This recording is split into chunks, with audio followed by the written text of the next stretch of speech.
या ठिकाणी स्वागत आहे. आपण महा टीईटीची तयारी करतोय आणि यामध्ये मराठी मराठी व्याकरण आणि शब्दसंग्रह हा 30 गुणांसाठीचा विषय आहे. पेपर 1 आणि पेपर 2 दोन्ही ठिकाणी आपण थोडंसं वेगळ्या पद्धतीने जातोय, जास्त टेक्निकल जातोय आपण, म्हणजे योग्य दिशेने जातोय की जे आलेले प्रश्न आहे ना, ज्या टॉपिकवर आले का ते टॉपिक्स आपण या ठिकाणी कव्हर करायचा प्रयत्न करतोय. आणि तुम्हाला त्या ठिकाणी मी प्रश्न सुद्धा आधी आपण डिस्कस करणार आहोत की असा प्रश्न आलाय आणि मग याच्यामध्ये आणखी आपल्याला काय काय वाचायचंय तेवढं आपण सगळं कव्हर करतोय. आज आपल्याला पत्रांच्या प्रकारावर प्रश्न आलेले आहेत ते बघायचे. त्याच्यानंतर विरामचिन्हावर प्रश्न आलाय, कशा पद्धतीचा, तिथे कोणते विरामचिन्ह करायचे. साहित्यिक आद्य साहित्यकारांवर तुम्हाला प्रश्न विचारलेले आहेत. साहित्यिक आणि त्यांच्या टोपण नावावर प्रश्न विचारलेले आहेत. एवढे 4 घटक आपल्याला 4 प्रश्नातून कव्हर करायचे. आणि या सिरीजमध्ये आपण अशाच पद्धतीने इंग्रजी असेल किंवा इतर विविध विषय असतील ते कव्हर करत चालणार आहोत. या नोट्स मी तुम्हाला या जे पीडीएफ आहेत, पीपीटीचा आहेत, ते आपल्या अभ्यासकट्टा ऍप्लिकेशनवर देतो आहे. आपलं टेलिग्राम चॅनल आहे अभ्यासकट्टा, त्यावर सुद्धा देतो आहे. चला सगळ्यांनी पटकन लाईक करायचंय, शेअर करायचंय लेक्चरला आपल्या मित्रांपर्यंत. प्रश्न कसा विचारला होता तो आधी लक्षात घ्या. आई म्हणाली, इच्छा असो वा नसो प्रपंच मांडला की आपोआप स्वार्थी होतो. या वाक्यात किती विरामचिन्ह आलेले आहेत, किती विरामचिन्ह, असा प्रश्न विचारलाय बरं. प्रश्न भारी आहे, उत्तर तुम्हाला शोधायचंय. मी याचे ना आधी अनालिसिस करणार आहे. वेगवेगळे विरामचिन्ह आलेले आहेत बघा. इथे हे विरामचिन्ह तुम्हाला दिसतंय, इथे हे विरामचिन्ह तुम्हाला दिसतंय, इथे आणखी एक विरामचिन्ह तुम्हाला दिसतंय, इथे हे विरामचिन्ह दिसतंय. तुम्हाला मोजायचे आणि सांगायचे. पण मग कोणकोणते विरामचिन्ह असतात आम्हाला आधी ते तर माहित असलं पाहिजे. तर त्यामध्ये एक असतो स्वल्प विराम बघा, म्हणजे त्याला आम्ही कॉमा म्हणतोय. अशा पद्धतीचा एकाच आशयाचं किंवा जातीचं शब्द जर एका पाठोपाठ एक आले तर मग आम्ही स्वल्प विराम वापरतो. या ठिकाणी तुम्हाला इथे एक स्वल्प विराम दिसतोय, इथे एक स्वल्प विराम दिसतोय. हा झाला स्वल्प विराम. ओके. त्याच्यानंतर तुम्हाला अवतरण चिन्ह असतं. अवतरण चिन्ह केव्हा वापरलं जातो प्रश्न तो येऊ शकतो की एखादा विशिष्ट समूह आहे त्याच्यातला वेगळेपणा दाखवायचा असेल ना, तर हे अवतरण चिन्ह. याच्यामध्ये मग दुहेरी अवतरण चिन्ह सुद्धा असतं. आता याच वाक्यामध्ये वरती आहे ना, ते असं दुहेरी अवतरण चिन्ह आलंय बघा. एकेरी अवतरण चिन्ह म्हणजे सिंगल वालं ते अवतरण चिन्ह, त्याला अॅपॉस्ट्रॉफी असं आपण त्या ठिकाणी म्हणत असतो इंग्लिशमध्ये. पुढे उद्गारवाचक आहे. आता उद्गारवाचक मध्ये सरळ सरळ असं चिन्ह असतं. बोलणाऱ्याच्या मनातले भाव, उत्कट भाव जेव्हा व्यक्त होत आहेत तेव्हा, आणि हे वाक्याच्या शेवटीच येतं मुख्यत्वे.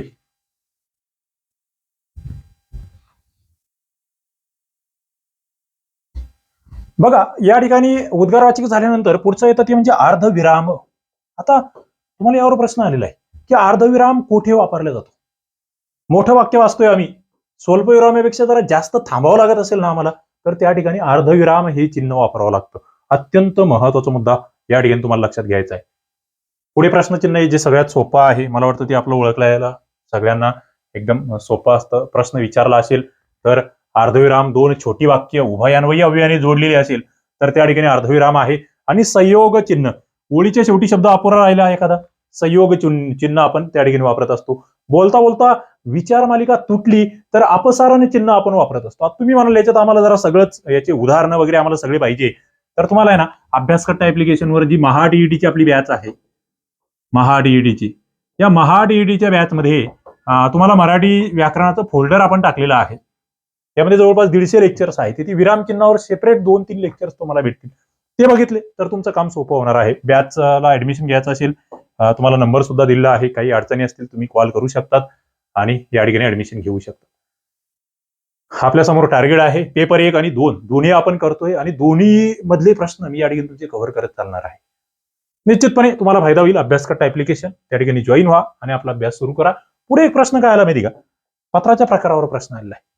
धाकट्या भावाला परीक्षेमध्ये कमी गुण मिळाल्यामुळे त्याला लिहिलेलं पत्र कोणत्या प्रकारचं असेल. बघा धाकटा भाऊ आहे, लहान भाऊ आहे, परीक्षेत कमी गुण मिळवले, आपण त्याला काय करतोय माहितीये का,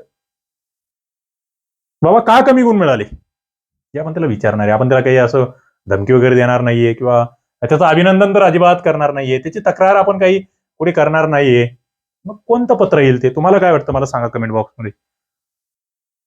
या प्रश्नपत्रिका आपण ऑलरेडी घेतलेलं आहे, ते तुम्हाला अभ्यासकट्टा ऍपवर भेटेलच. पण याची उत्तरं तुम्हाला देता येतात का, नसेल देता येत तर मग ती पत्राचे प्रकार तुम्हाला माहित आहे का. पत्रामध्ये 2 प्रकार असतात, एक औपचारिक पत्र आणि दुसरं अनौपचारिक पत्र. फॉर्मल अँड इनफॉर्मल लेटर्स आपण ज्याला म्हणतो आहे, म्हणजे निमंत्रण असेल, आभार असेल, चौकशी असेल, तक्रार असेल, मागणी असेल, विनंती असेल. औपचारिक पत्र, आता औपचारिक पत्र म्हणजे ना खरं ऑफिशियल, जे थोडेसे वेगवेगळ्या ऑफिसेसमध्ये जे लिहिले जातात त्याची पुढे आणखी व्याख्या मी सांगतो तुम्हाला, ते असतात. आता मग चौकशी पत्र तुम्हाला विचारलं, एखाद्या गोष्टीबाबत चौकशी करायची, विचारपूस करायची. आता हे भाऊ तिकडे काय करणार आहे? विचारपूस करणार आहे. बाबा का कमी मार्क्स पडले? चौकशी पत्राचा प्रकार तो असणार आहे या प्रश्नामध्ये जो विचारलेला आहे तो. पुढे याच्यामध्ये मग अभिनंदन असतं. एखाद्याला भाऊ बाबा त्याचा पहिला आला असता, अभिनंदन केलं असतं. पुढे निमंत्रण पत्र असतं. कार्यक्रमासाठी मान्यवर व्यक्तींना उपस्थित राहायचं आहे, त्यांना तुम्ही निमंत्रण पत्रिका देणार आहात, पत्र त्या पद्धतीचं लिहिणार आहात. आता पत्राचे 2 प्रकार जे आहेत, त्याच्यामधलं औपचारिक पत्राचं तुम्हाला जर थोडीशी व्याख्या माहीत असावी. कार्यालयीन किंवा व्यावसायिक स्वरूपाचं जे पत्र असतं का, त्याला आम्ही औपचारिक पत्र म्हणतो बघा. मग ते वरिष्ठ व्यक्ती असेल, संस्था असेल, शासकीय कार्यालय असेल, यांना लेखी स्वरूपामध्ये आम्ही जो संवाद साधतोय का, तो औपचारिक पत्राचा भाग असतो. दुसरा मुद्दा जो आहे या ठिकाणी तो म्हणजे अनौपचारिक पत्र. कुठे तुम्ही लिहिणार अनौपचारिक पत्र? तर हे मित्रांना तुम्ही लिहितायत, तुम्ही नातेवाईकांना लिहितायत, कुटुंबातल्या सदस्यांना. आता हे जे भावाला पत्र लिहिलंय, तुम्ही आईवडिलांना पत्र लिहितायत, मामाला पत्र लिहितायत, मावशीला पत्र लिहितायत, अनौपचारिक मध्ये जाणार आहे ते पत्र. म्हणजे यामध्ये मग सुखदुःखासंदर्भात उत्साह, प्रेम, अभिनंदन, शुभेच्छा ही सगळी पत्र अनौपचारिक असतात. अनौपचारिक पत्राची भाषा ही सौम्य असते, हृदयस्पर्शी असते, प्रेमळ असते. औपचारिक पत्रामध्ये ती भाषा तुम्हाला वापरता येणार नाही, हेही माहीत असलं पाहिजे. पुढचा मुद्दा आहे तो आद्य साहित्यकारांवर तुम्हाला प्रश्न विचारले गेले आणि रिपीट झालेले आहेत. एक प्रश्न आपण या ठिकाणी घेतलाय, मराठीतील आद्य चरित्रकार म्हणून आम्ही कोणाला ओळखतो? चक्रधर स्वामी, माईमभट्ट, नागदेवाचार्य, आऊसा. मग यांचे हे जे ऑप्शन आहे का, या ऑप्शन बद्दल सुद्धा आम्हाला माहिती असली पाहिजे. इंटरेस्टिंग आहे. आद्य चरित्रकार तुम्हाला विचारलेले आहेत. आता या ठिकाणी हे जे 4 ऑप्शन दिलेले आपण या ऑप्शन बद्दल बघूया ना. पहिलं म्हटलं की चक्रधर स्वामी कोण आहेत? महानुभाव पंथाचे संस्थापक आहेत. माहीमभट कोण आहेत? मराठी भाषेतील आद्य चरित्रकार आहेत. आलं तुमचं उत्तर, माहीमभट. मग त्यांनी कोणता ग्रंथ लिहिला? लीळाचरित्र हा पहिला आद्य ग्रंथ त्यांनी लिहिलेला आहे. लीळाचरित्रावर तुम्हाला प्रश्न आणखी आलेले आहेत इतर पेपर्समध्ये. पुढे नागदेवाचार्य आहे, जे चक्रधरांचे पटशिष्य होते. या पंथाचे पहिले आचार्य होते नागदेवाचार्य. त्यानंतर आऊसा, म्हाईदाईसा असंही त्यांना म्हणतो, महदंबा असंही त्यांना म्हणतो. मराठी भाषेतल्या पहिल्या श्री कवयित्री म्हणून आम्ही आऊसा यांना ओळखतो. म्हणजे आम्ही जे ऑप्शन देतोय ना परिषद, त्या ऑप्शनचाही आम्ही अभ्यास केला पाहिजे असं मला वाटतं. निश्चितपणे असे लेक्चर्स तुम्ही जर बघत गेलात तर तुम्हाला एक अभ्यासाची योग्य दिशा भेटेल की आपल्यालाही अशा पद्धतीने प्रश्नांचं अनालिसिस आपण केलं पाहिजे. आणि असा एक एक टॉपिक तुम्ही करत गेला तर मग 100च्या पुढे मार्क्स तुम्हाला पडणारच आहे. मराठीतील पहिली सामाजिक कादंबरी जी आहे ती यमुना पर्यटन. मराठीतली पहिली स्त्री निबंधकार जर तुम्हाला विचारली तर ती ताराबाई शिंदे या आहेत. मग ताराबाई शिंदेचं गाजलेलं पुस्तक तुम्हाला माहिती का? माहितच पाहिजे.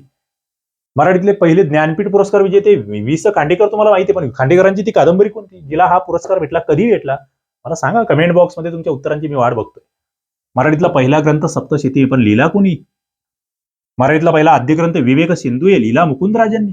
कोणत्या शतकामध्ये लिहिला गेला हा, हे तुम्हाला माहित असलं पाहिजे. हे कितवं शतक आहे मुख्यत्वे, जिथे बरेचसे हे कवी साहित्यकार उदयाला आले. मुकुंदराज आद्य कवी आहेत. गद्यचरित्र, लीळाचरित्र आहे मराठीतलं पहिलं.